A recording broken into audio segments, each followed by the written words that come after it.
Hello નમસ્કાર and welcome બેટા. Last લેક્ચરની અંદર આપણે ન્યુલેન્ડના આવર્ત કોષ્ટક વિશે વાત કરી.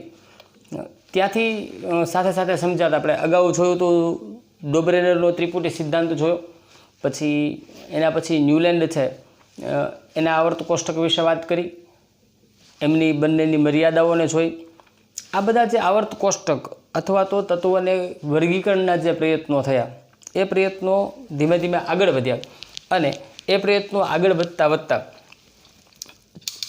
જુદા જુદા વૈજ્ઞાનિકો જે છે એમણે જુદી જુદી રીતે પોતપોતાની રીતે આ તત્વો છે એના ગુણધર્મોની સાથેની જે તત્વો અને એના ગુણધર્મો એમની વચ્ચેના સંબંધોને તપાસવાના શરૂ રાખ્યા અને પરિણામ સ્વરૂપે ધીમે ધીમે જે વૈજ્ઞાનિકો પ્રયત્ન કરતા હતા એમાં ત્રીજા ક્રમે જેનું નામ આવે છે એ હવે જે ખૂબ જ અગત્યનું જેમણે પ્રયત્ન કરેલો એવા વૈજ્ઞાનિક એટલે એમનું નામ છે મેન્ડેલીફ. તો સૌથી પહેલાં મેન્ડેલીફની જો વાત કરીએ તો મેન્ડેલીફ છે એમનો જન્મ 8મી ફેબ્રુઆરી 1834માં. ક્યારે એમનો જન્મ? મેન્ડેલીફના આવર્ત કોષ્ટકની પણ વાત કરીએ છીએ તો આપણે એમ કહીશું મેન્ડેલીફનો જન્મ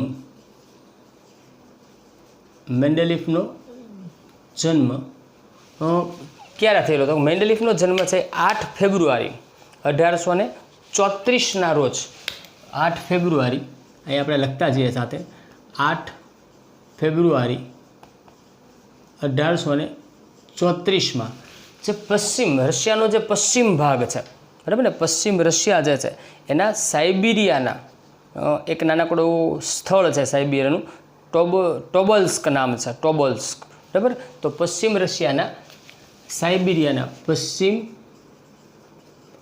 રશિયામાં જે સાઇબિરિયાના ટોબોલ્સ્ક આવું નામ છે, ટોબોલ્સ્ક નામના સ્થળે થયેલો. હવે એમણે પોતાની એની બહુ સ્ટોરી જબરજસ્ત છે ખરેખર. મેન્ડેલીફની આપણે સ્ટોરીમાં તો નહીં જઈએ પણ આપણને વધારાની જે માહિતી આપી છે ટેક્સ્ટ બુકમાં એમાં થોડી વિગતો છે, મને યોગ્ય લાગે એવી વિગતોને તમારી સાથે શેર કરું છું. બહુ સરસ મજાની વાત છે એમની કે પ્રાથમિક શિક્ષા એમણે પૂરી કરી ત્યાર પછી એમની માતાના પ્રયત્નોથી એમને વિશ્વવિદ્યાલયની અંદર એડમિશન મળેલું અને ત્યાર પછી તેઓ સરસ રીતે એમનો ખૂબ વિકાસ થયો અને એ એવું માનતા હતા એના માતાના જે એમણે જેને સંસ્કાર આપ્યા હતા એના થ્રુ એમની માન્યતા હતી કે વિજ્ઞાન એક એવી વસ્તુ છે કે જેના દ્વારા આપણે દુનિયા માટે કંઈક નવું કરી શકીએ છીએ. અંધવિશ્વાસ છે એ બધી વસ્તુઓને કોઈ પણ જાતના પાછા હિંસા વગર આ બધી વસ્તુઓને આપણે દુનિયામાંથી મુક્ત કરાવી શકીએ છીએ. આવા સરસ મજાના વિચારો એ ધરાવતા હતા. પણ અત્યારે જો આપણે એની વાત કરીએ તો આવર્ત કોષ્ટક જે છે એના વિકાસમાં એમનો શું ફાળો છે? આમ ખરેખર તો એમનું નામ હતું, આખું નામ જો કહીએ તો દમિત્રી ઇવાનોવિચ મેન્ડેલીફ. આખું નામ એમનું શું હતું? દમિત્રી ઇવાનોવિચ મેન્ડેલીફ. આખું નામ એમનું દમિત્રી ઇવાનોવિચ મેન્ડેલીફ. નામ યાદ રાખજો કેમ કે કદાચ પરીક્ષામાં પૂછાય. દમિત્રી ટેક્સ્ટ બુકમાં પણ આપેલું છે એટલે કદાચ આપણને પૂછી શકાય. તો આ રશિયન વૈજ્ઞાનિક હતા અને એમણે ખૂબ સરસ મજાના પ્રયત્નો કરેલા અને તમે ઓલરેડી જોયું છે. તો અહીં આપણે પહેલેથી જે મેન્ડેલીફનું જે આવર્ત કોષ્ટક છે મેં બનાવીને રાખ્યું છે.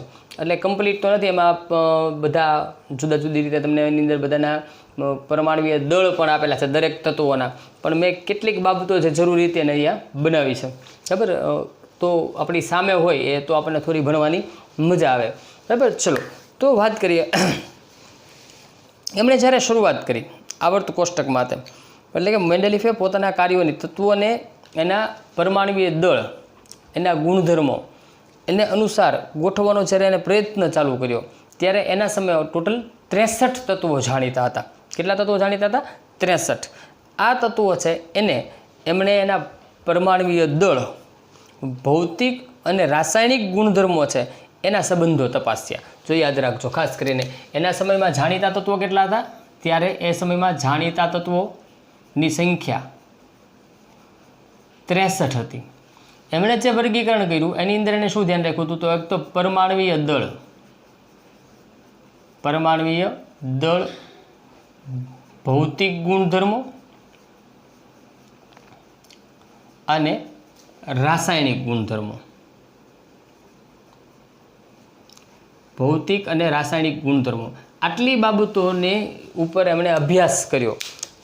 કોઈ તત્વનો અભ્યાસ કરતા હતા, જુદા જુદા તત્વોનો, એટલે એને શું કર્યું કે ભાઈ જે તે તત્વો હોય, દાખલા તરીકે હાઇડ્રોજન છે તો હાઇડ્રોજન છે એનું પરમાણુય દળ, ત્યારબાદ હાઇડ્રોજન છે એના ભૌતિક ગુણધર્મો, એના રાસાયણિક ગુણધર્મો, એ તમામનો એમણે અભ્યાસ કર્યો.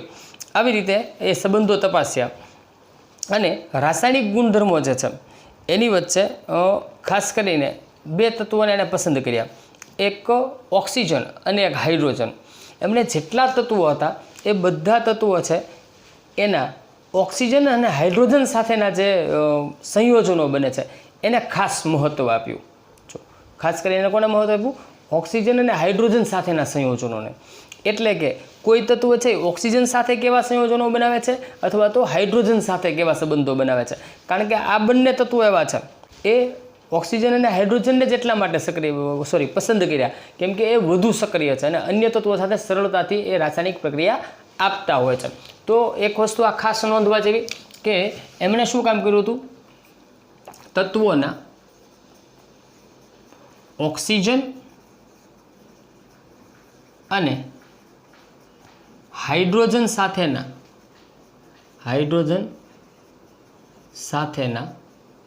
સંયોજનોનો અભ્યાસ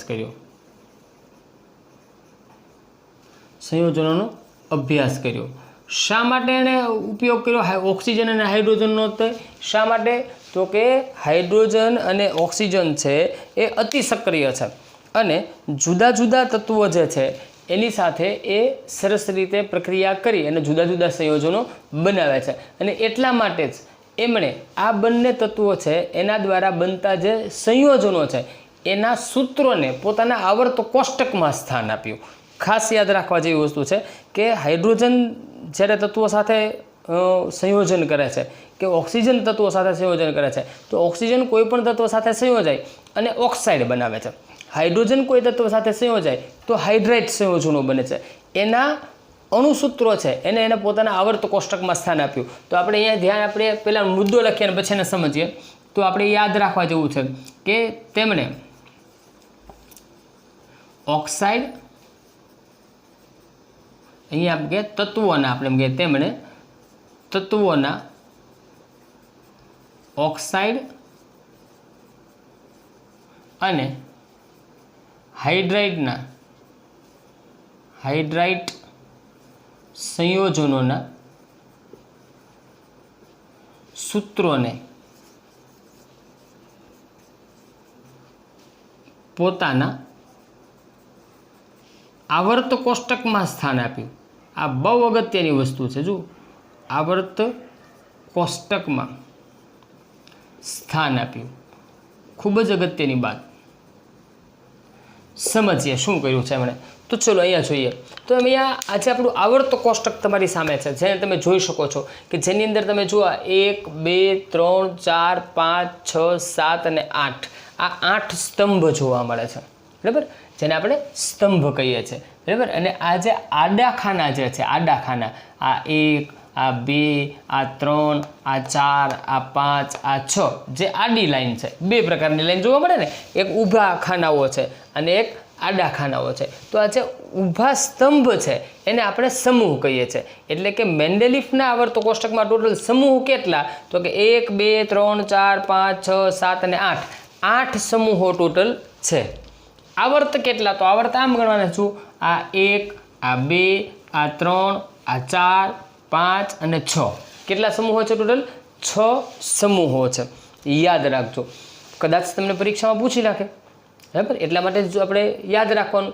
હવે આપણે જે વાત કરતા હતા તો આની અંદર જુઓ જુદા જુદા તમને તત્વો દેખાય છે, કંઈક AB લખેલું છે, ઉપર જુઓ R21 RH અને R1 RH2 ના બધું દર્શાવ શું છે એની જ આપણે વાત કરીએ છીએ આગળ. જો શું કીધું એમણે? તત્વોના ઓક્સાઇડ અને હાઇડ્રાઇડ સંયોજનોને પોતાના આવર્ત કોષ્ટકની અંદર સ્થાન આપ્યું. તો આ જે છે, આ જે તમને દેખાય છે R2O RH RO RH2, આ જે છે આ ઉપરનું જે છે બ્લેક અક્ષર છે મેં દર્શાવ્યું છે એ ઓક્સાઇડનું સૂત્ર છે અને નીચે રેડ અક્ષરથી જે મેં દર્શાવેલું છે એના હાઇડ્રાઇડ સંયોજનોનું સૂત્ર છે. એનો અર્થ શું થાય એને આપણે સમજવાનો પ્રયત્ન કરવો છે એટલા માટે. તો અહીંયા આગળ RO2 જો એમાં શું એવું છે આપણે સમજીએ.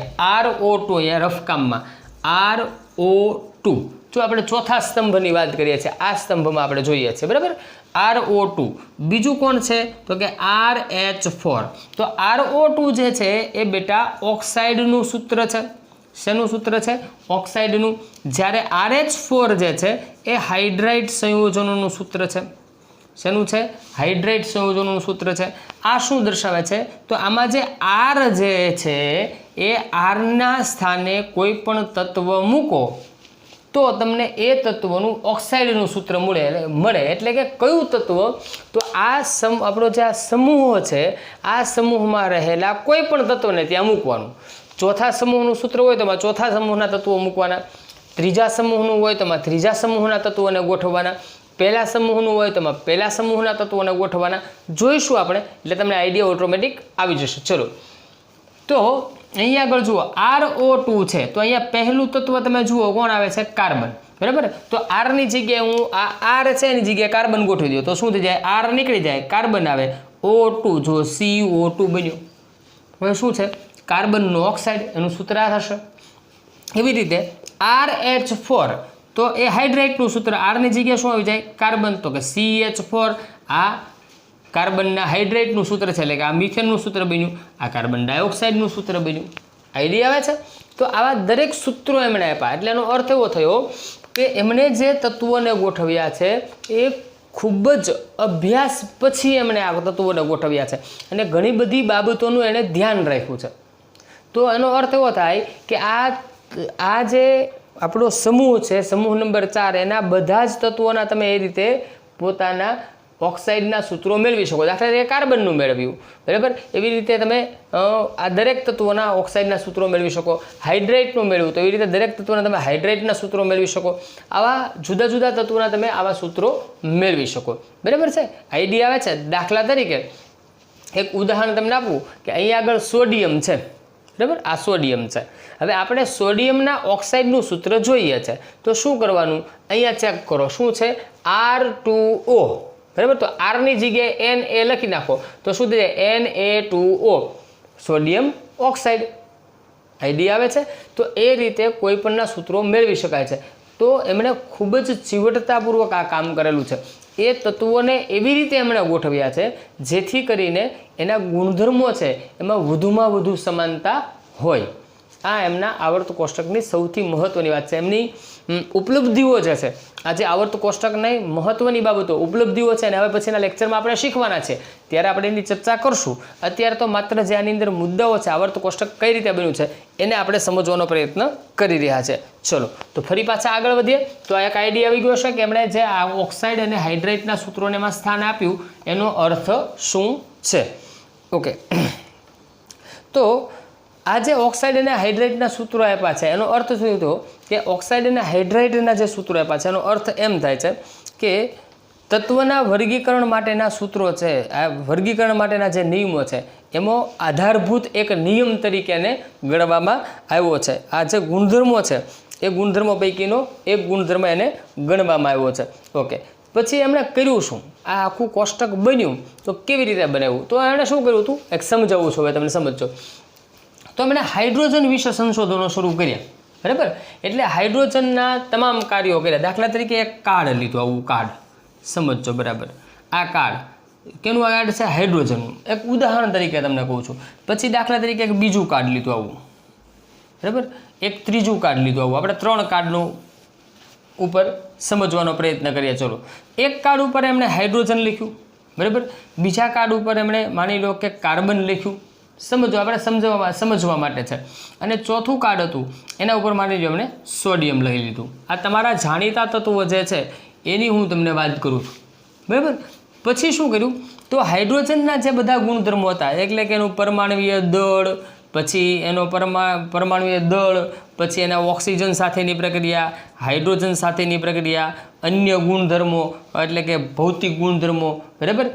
પછી એવી જ રીતે અહીંયા આગળ પણ કાર્બનનું પરમાણુય દળ, ઓક્સિજન સાથેની પ્રક્રિયા, હાઇડ્રોજન સાથેની પ્રક્રિયા, એના ભૌતિક ગુણધર્મો અહીંયા આગળ પણ આનું પરમાણુય દળ, ઓક્સિજન સાથેની પ્રક્રિયા, હાઇડ્રોજન સાથેની પ્રક્રિયા, એના ભૌતિક ગુણધર્મો, આ બધાનો અભ્યાસ કરતા ગયા અને એક કાર્ડ ઉપર આ વસ્તુઓને લખતા ગયા. એટલે એમની પાસે એના સમયમાં કેટલા તત્વો અવેલેબલ હતા? 63 તત્વો હતા. કેટલા તત્વો હતા? 63. એટલે એમની પાસે આવા કેટલા કાર્ડ તૈયાર થયા હશે? 63 કાર્ડ તૈયાર થયા. બરાબર. હવે જે આ 63 કાર્ડ તૈયાર થયા એણે એક આવી આ કેમ આપણે અત્યારે આ જે આપણે આવર્ત કોષ્ટક બનાવ્યું છે એમ એમણે દિવાલ ઉપર આ કાર્ડને ચોંટાડવાના શરૂ કર્યા. કેવી રીતે? તો કે એના ગુણધર્મોને સરખા હોય એવી રીતે એને ધ્યાનમાં રાખ્યા કે ભાઈ ચલો હાઇડ્રોજનને, લિથિયમને, સોડિયમને, પોટેશિયમને આ બધા જે ગુણધર્મો જેના સરખા હોય એવા કાર્ડને એણે એક લાઇનમાં ગોઠવ્યા.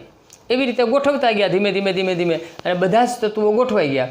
તો બધા તત્વો પૈકીના મોટા ભાગના તત્વો હતા એ પરમાણુય દળના ઓટોમેટિક રીતે ચડતા ક્રમમાં ગોઠવાઈ ગયા અને સરળતાથી એને ગોઠવી શક્યા. બરાબર. તો આ એમણે કઈ રીતે આવર્ત કોષ્ટક બનાવ્યું હતું એની એક આ સરસ મજાની વાત છે કે 63 કાર્ડ લીધા. 63 કાર્ડની ઉપર એમણે 63ના બધા જુદા જુદા પ્રકારના ગુણધર્મો લખ્યા અને પછી એને દિવાલ ઉપર આવી રીતે ચીપકાવ્યા. અને આ તત્વો છે એને સમાન ગુણધર્મોવાળા તત્વોને અલગ કર્યા અને દિવાલ ઉપર ચીપકાવી દીધા. હવે તો આવર્ત કોષ્ટકમાં લગભગ બધા જ તત્વોને આ રીતે સ્થાન મળી ગયું. બધા જ તત્વો અહીંયા હું બોલું છું એનો અર્થ તમારે શું સમજવાનો છે? એ બધા જ તત્વો એટલે કેટલા તત્વો છે? 63.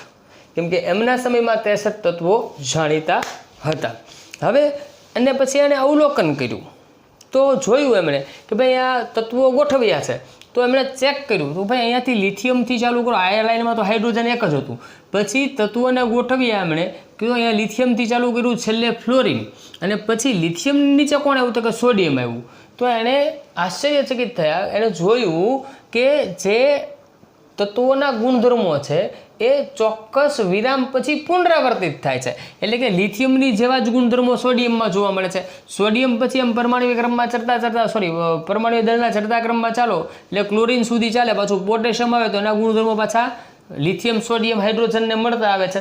એટલે એમણે એમ કહ્યું કે અવલોકન એમ કર્યું એને કે જ્યારે તત્વોને એના પરમાણુય દળના ચડતા ક્રમમાં ગોઠવવામાં આવે છે, જ્યારે તત્વોને એના પરમાણુય દળના ચડતા ક્રમમાં ગોઠવવામાં આવે છે ત્યારે સમજો ત્યારે મોટા ભાગના તત્વો છે એ એના ગુણધર્મો એક નિશ્ચિત વિરામ પછી ફરીથી આવે છે. એક નિશ્ચિત વિરામ પછી ફરીથી આવે છે. તો એમના અવલોકનની વાત કરીએ તો અહીં આપણે નોંધ કરવી જોઈએ બાબતની ખાસ. અહીં આગળ તો અહીંયા આગળ આપણે એક ખાસ વસ્તુ પહેલાં નોંધીએ કે ભાઈ એમણે શું કર્યું હતું? તો તેઓએ પહેલાં તો આપણે અગાઉની વાત છે લખી લઈએ. તેઓએ દરેક તત્વના ગુણધર્મોને એક કાર્ડ પર લખ્યા. એક કાર્ડ પર લખ્યા. ત્યારબાદ બરાબર દરેક કાર્ડને તેના ગુણધર્મોના આધારે અલગ કર્યા અને ટાંકણીની મદદથી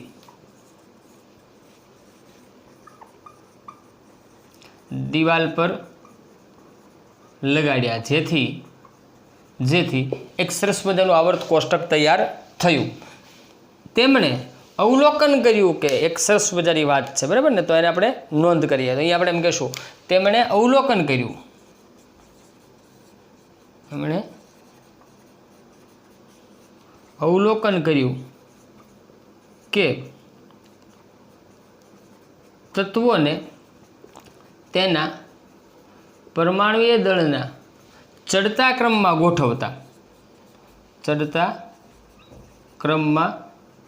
ગોઠવતા શું થાય છે? તો કે ગોઠવતા એક નિશ્ચિત વિરામ પછી ગુણધર્મો પુનરાવર્તિત થાય છે. ગુણધર્મો પુનરાવર્તન પામે છે એમ લખીએ. ચલો વધારે સરસ લાગશે. પુનરાવર્તિત નહીં પણ શું કહીશું? પુનરાવર્તન પામે છે.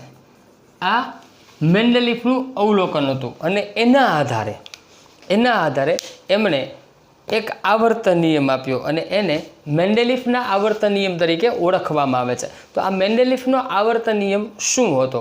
તો એમણે એમ કહ્યું હતું કે તત્વોના ગુણધર્મો તેના પરમાણવીય દળના આવર્તનીય વિધેય છે. એમનો મેન્ડેલિફનો આવર્તન નિયમ અહીંયા આગળ લખી નાખીએ આપણે. તો અહીંયા આપણે એમ કહીશું મેન્ડેલિફનો ચલો અહીંયા લખીએ મેન્ડેલિફનો આવર્તન નિયમ શું હતો? એમણે કીધું કે તત્વોના ગુણધર્મો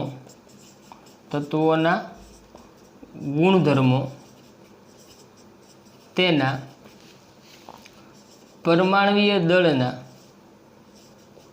આવર્તનીય વિધેય છે. એટલે કે એક ચોક્કસ વિરામ પછી આ ગુણધર્મો પુનરાવર્તન પામે છે. બરાબર?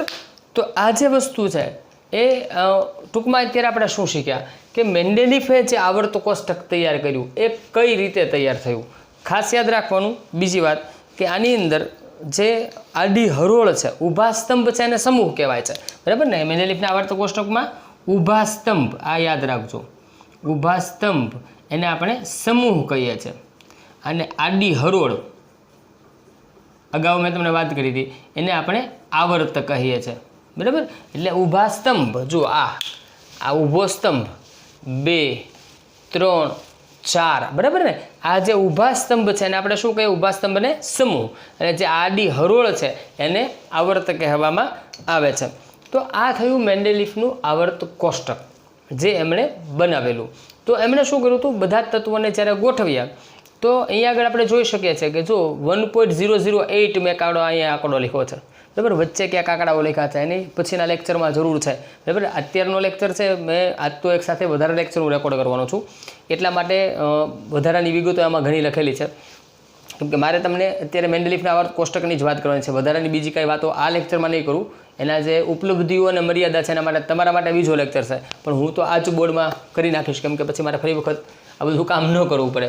તો અહીંયા આગળ જુઓ તમે 1.008 એટલે કે આ પરમાણુ દળ ત્યાંથી ચડતા ક્રમમાં ગોઠવ્યા અને છેવટે તમે જુઓ અહીંયા આગળ તો 208.98 દેખાય છે ને તમને? 208.98 અહીંયા આગળ આ જે તત્વ છે એનું પરમાણુ દળ કેટલું છે? 208.98. એટલે એમણે ક્રમશઃ અહીંયાથી બધાને ચડતા ક્રમમાં ગોઠવેલા. એટલે કેવી રીતે? દાખલા તરીકે લિથિયમ છે તો એનું પરમાણુ દળ 6.939 બરાબર ને? 6.939. આનું કેટલું છે? આનું 6.939. તો આવી રીતે એને ચડતા ક્રમમાં સૌથી ઓછું, પછી એનાથી વધારે એમ કરતાં છેલ્લે આવતા 208.98 ત્યાં સુધીના પરમાણુ દળ ધરાવતા જે તત્વો છે એણે પોતાના આવર્ત કોષ્ટકમાં એને સ્થાન આપ્યું. એટલે આગળ છે હજી, પણ અહીંયા મેં એટલા માટે લખ્યું છે કે તમને આઈડિયા આવે કે ક્યાં સુધીના કયા તત્વો બરાબર કેવી રીતે સ્થાન આપ્યું. એટલે છેલ્લું તત્વ આ રહેશે. બરાબર? અહીંયાથી જો આ લાઈન છે અને આ છેલ્લી લાઈન એની અંદર 208.98 સુધીના જે તત્વો છે એને પોતાના આવર્ત કોષ્ટકમાં સ્થાન આપ્યું. બીજી વાત યાદ રાખજો કે મેન્ડેલિફનું આવર્ત કોષ્ટક છે એની અગત્યતા એટલા માટે છે, આપણે એને ભણશું આગળના લેક્ચરમાં ત્યારે ખબર પડશે કે આધુનિક આવર્ત કોષ્ટક જે તૈયાર થયું, અત્યારનું જે આધુનિક આવર્ત કોષ્ટક છે એના વિકાસમાં આનો ફાળો ખૂબ અગત્યનો છે. આના આધારે પછીનું આવર્ત કોષ્ટક સરસ રીતે તૈયાર થયું છે. આ ખૂબ જ અગત્યનું છે એના માટે, એટલે યાદ રાખવા જેવી વસ્તુ છે. અને બીજી વાત કે એમના પ્રયત્નો એટલા સમય પહેલાં વિચારો કે આજથી આટલા વર્ષો પહેલાં જ્યારે માત્ર 63 તત્વો જ જાણીતા હતા, સાધનો એટલા બધા ઉપલબ્ધ નહોતા, એ સમયે આવા સરસ મજાના અવલોકનો એમણે કરેલા અને એના આધારે સરસ રીતે એમને વર્ગીકૃત કરવાનો પ્રયત્ન કર્યો અને ખૂબ સફળ થયા. અન્ય વૈજ્ઞાનિકો છે એની સરખામણીએ વાત કરીએ તો જે મેન્ડેલિફ છે એમના આવર્ત કોષ્ટકની અંદર એમને ખૂબ જ સફળતા મળી. મોટા ભાગે એમની બધી જ ગોઠવણીઓ સાચી પડી અને કેટલીક એમની આગાહીઓ પણ સાચી પડી. આગાહી એટલે ભવિષ્યવેતા નહોતા, પરંતુ એમણે પોતાના જે અભ્યાસ છે એના આધારે કેટલીક આવર્ત કોષ્ટકના આધારે કેટલીક આગાહીઓ કરી હતી, જેને આપણે નેક્સ્ટ લેક્ચરમાં ભણવાના છે. એ આગાહીઓ પણ સાચી પડી. એટલે જો આગાહી સાચી પડી એનો અર્થ એમ થાય છે બેટા કે એમણે જે આવર્ત કોષ્ટક બનાવેલું એ આવર્ત કોષ્ટક ખૂબ જ વૈજ્ઞાનિક ઢબે તૈયાર થયેલું હતું, બરાબર. તો આ વાત થઈ આપણા મેન્ડેલિફના આવર્ત કોષ્ટકની, બરાબર ને. આ જે આવર્ત કોષ્ટક છે એને જો આમ કહીએ આપણે તો મેન્ડેલિફનું આવર્ત કોષ્ટક 1872માં, ક્યારે 1872માં જર્મનીની એક જે જનરલ આવે છે, સામયિક આવે છે, જે વૈજ્ઞાનિકોના જેમાં લેખ છપાતા હોય છે, એ જર્મનીનું જે સામયિક હતું એની અંદર એ પ્રકાશિત થયેલું. યાદ રાખજો, ક્યારે 1872માં. એટલે આજે 2020 ચાલે છે, બરાબર ને. 2020ની સાલ છે, 1872ની વાત છે બેટા, બરાબર. 1900 ને પછી 2000 પછી, બરાબર ને. એટલે કેટલો બધો સમય થયો, કલ્પના કરો તમે. ઘણા બધા વર્ષો પહેલાં 70, 30 ને 20 એટલે લગભગ 150 વર્ષ પહેલાંની ઘટના છે. 150 વર્ષ પહેલાં આવું સરસ મજાનું સંશોધન એમણે કરેલું. અને ક્યારે આ કોષ્ટક એનું પ્રકાશિત થયેલું? 1872ની અંદર. એ પણ યાદ રાખવા જેવો મુદ્દો છે. તો આ વાત થઈ આપણી અત્યાર સુધીની મેન્ડેલિફના આવર્ત કોષ્ટકની, બરાબર. તો હવે પાછા નવા લેક્ચરમાં મળશું ત્યારે આપણે વાત કરવાની છે મેન્ડેલિફના જે આવર્ત કોષ્ટક છે એની ઉપલબ્ધિઓ, એટલે કે મેન્ડેલિફના આવર્ત કોષ્ટકનું મહત્ત્વ પણ કહી શકાય, બરાબર. એની વાત કરશું અને એની કેટલીક મર્યાદાઓ જે છે એની પણ ચર્ચા કરશું. તો નવા લેક્ચરમાં મળીએ, ત્યાં સુધી આવજો. Take care of your self and thank you very much.